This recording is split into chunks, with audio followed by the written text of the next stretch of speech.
欢迎收看客家戏剧20年。莫子仪，伊本来是台湾非常重要的舞台剧的演员。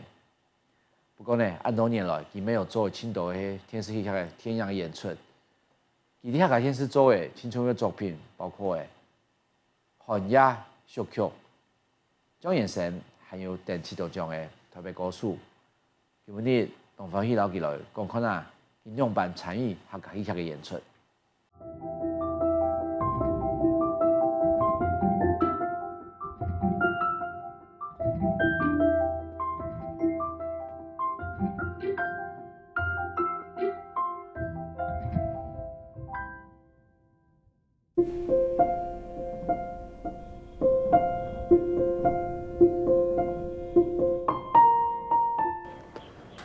秀子，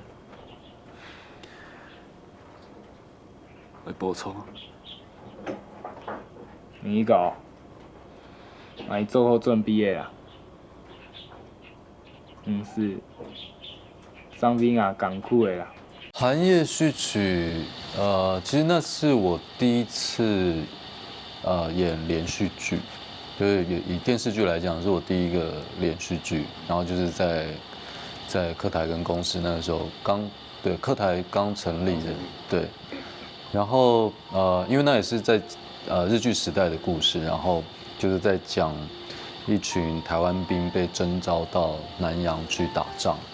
现在回想起来，就是那个时候真的是还蛮辛苦的，因为我们就是在等于说这一群台湾人被日本人带着去南洋打仗，然后没有东西吃，也没有装备，很辛苦的旅程。那个年代，然后为了重现那个时代的感觉，然后我们拍摄的场景都是在，譬如说在苗栗或是哪里的深山里面，而且我们每天就是到了那个拍摄现场，然后所有的人换上军装。就是那个时候的军装之后，第一件事情就是各自到泥巴里面去滚一圈，就是真的全身就是这样滚一圈，湿湿烂烂的，然后才开始进行拍摄。我个吃屎的东西！我拍成这样啊，这样个屌哎，这样可爱啊！在那之前是几乎不会讲客语的，然后《寒夜序曲》是我第一部开始学客家话。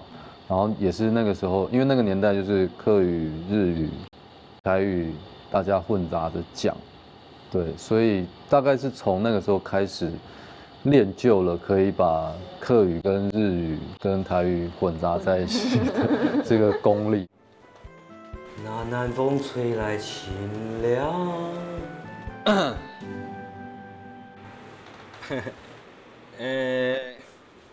安怎啊？王条家，心情都好哦。安怎？你班几个人很奇怪哦，啊？像全就就来了啦，啊？讲目鸡啊，慢鸡还有慢言啊。啊。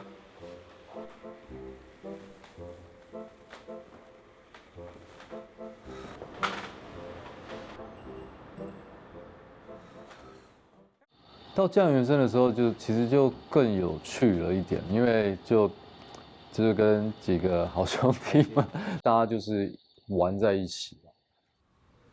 あなた亮啥做得好来好去啊？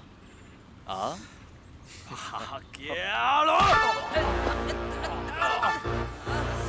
好嘞啦，冇打的啦。好的啦！来，表叔啊！冇强啊，表好的啦！你三，在降原生里面跟凯勋的戏，大部分都是即兴的。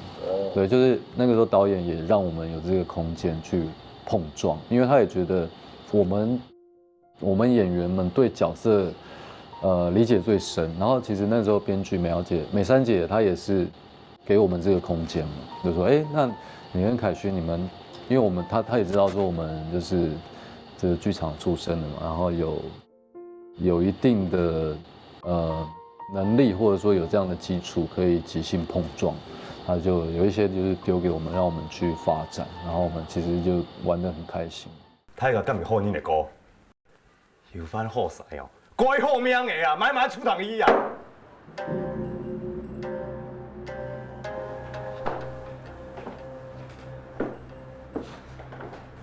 唔是吧？我唔想管你神法中演啦，我唔想管你假律师啦。唔讲系讲过，宪法路平时用之外，现在关嘅啦，出堂几个钱，我要处理啦。哇，有你讲法的哦，有你汉唐来讲法的哦。好啊，本处理啊。吕赫若这个人，他对莫子仪也有很深的影响。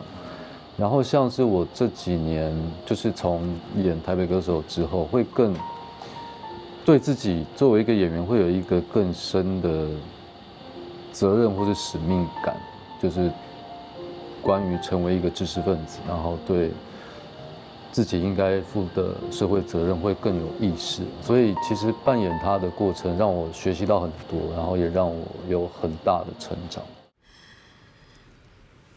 拜托你，莫搁种山风的好吗？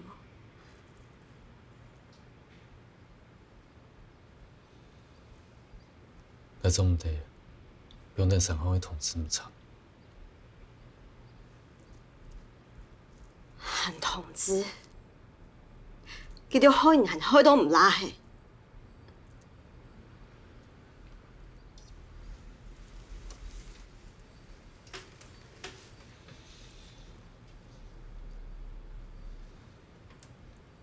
望你海外，为行业条路，应该起个给天。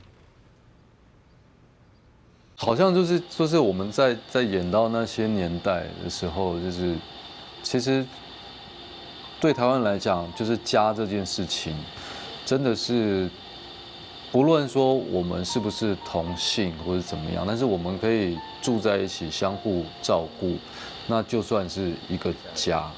曾经在客台参与过的制作，都让我有这种很珍惜的感觉，就是真的，他不是为了怎么讲，他就是真的为了想要好好说一个故事，对，然后好好的制作一个戏剧给大家看，甚至是说对台湾人或是对这段历史的一个记录或是创作，这件事情对我来讲都是非常感动的。